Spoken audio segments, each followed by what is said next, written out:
శుభం బియాదు శ్రీ గురుభ్యో నమః.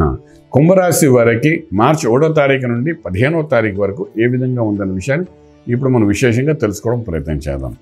కుంభరాశిలో రవి శని యొక్క యుద్ధము, ద్వితీయ స్థానంలో రాహు ప్లస్ బుధుడు ప్లస్ శుక్రుడు యొక్క అనుగ్రహము, చతుర్థంలో గురుడు యొక్క అనుగ్రహము, అదేవిధంగా పంచమంలో కుజుడు యొక్క దోషము, అదేవిధంగా అష్టంలో చూస్తే కేతు యొక్క దోషం కూడా కనిపిస్తుంది.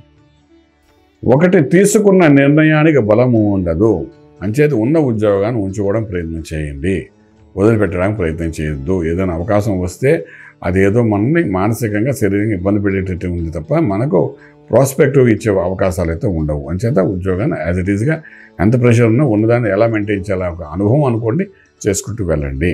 అలాగే వ్యాపారంలో కూడా చేస్తున్న వ్యాపారంలో నష్టాలు కానీ, వ్యాపారంలో కానీ గొడవలు కానీ, చిరాకులు కానీ వస్తే వాటిని ఎలా సర్దుకోవాలి, దాన్ని ఎలా సమన్వయపరచుకోవాలనే భావనలో ఉండాలి తప్ప ఉన్న వ్యాపారాన్ని వదిలేసి మానేద్దామని మాత్రం వెళ్ళిపోకండి. ఇది తాత్కాలికమైన సమస్య, పెద్ద సమస్య అయితే కాదు. ఆర్థికంగా పెద్ద చెప్పుకోదగ్గ డెవలప్మెంట్ అయితే ఉండదు, కానీ ఏంటంటే న్యూట్రల్గానే ఉంటుంది. ఉద్యోగ రీసెర్చ్ చేసే ప్రయత్నాలు మానుకోండి. విదేశాలకు వెళ్ళాలనుకున్న వాళ్ళు కూడా అసలు ఏ విధంగా కూడా ప్రయత్నం చేయకండి. విదేశాల్లో చదువుకుంటున్న విద్యార్థులకి ఒక చిన్న అవకాశం వస్తుంది, కానీ భయపడకండి, వస్తే తీసుకోండి.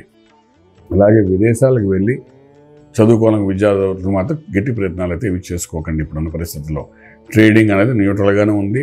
ఇకపోతే మనకు కుంభరాశి వారికి రవి శని యొక్క యుద్ధంలో మానసికంగా, శారీరకంగా చాలా ఇబ్బంది పడుతున్నారు కాబట్టి ఇక్కడ మంత్రమే శరణ్యం అనుకుంటాం. కాబట్టి ఈ యొక్క 15 రోజుల్లోని శివునికి అభిషేకం ఎంత వీలైతే అంతవరకు ప్రతిరోజు అయితే ప్రతిరోజు, లేదంటే ఎవ్రీ సోమవారం ప్లస్ శుక్రవారం, శనివారం ఈ 3 రోజులు చక్కగా అభిషేకం చేసుకుంటూ తీర్థం తీసుకోవడానికి ప్రయత్నం చేయండి. ఇక గొడవలు, చిరాకులు, పరాకులు దగ్గరికి వచ్చినప్పుడు భార్యాభర్తల మధ్య కూడా చిరాకులు, పరాకులు బాగానే వెళ్తాయి. కోర్టు వరకు కూడా వెళ్ళే అవకాశం ఉంటుంది. కొన్ని విషయాల్లో court out of court way settlement అవుతున్నందుకు కూడా చిక్కుబుడిగా ఉండి మానసిక ఒత్తిడి ఇచ్చే అవకాశం ఉంటుంది. అలా పెద్దల దగ్గర వచ్చే ఆస్తి విషయంలో కూడా ఈ మధ్యకాలంలో ఈ 15 రోజుల్లో మాత్రం గట్టి ప్రయత్నం చేయకండి. అది మళ్ళీ చిక్కుముడిగా అయ్యి మిమ్మల్ని ఇబ్బంది పెట్టే అవకాశం ఉంటుంది. ఇలాగ అగ్రికల్చర్, ఆర్గానిక్ ఇండస్ట్రీలో ఉన్న వాళ్ళందరూ కూడాను కొంచెం న్యూట్రల్గా ఉంటుంది.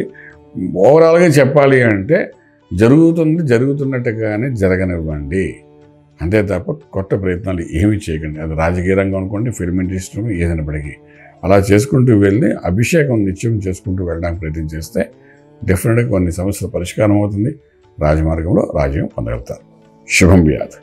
పూర్తి వివరాలకు సంప్రదించండి శ్రీ వేదమాత గాయత్రి జ్యోతిష్యాలయం, బ్రహ్మశ్రీ మంతా సూర్యనారాయణ శర్మ గారు, Srinilayam, first floor, 101, Sai Vaibhav layout, Chitrapuri colony పక్కన, కాజాగూడ, హైదరాబాద్ 500008. సంప్రదించవలసిన ఫోన్ నంబర్ 8855559147, 8855559148, 9849996644.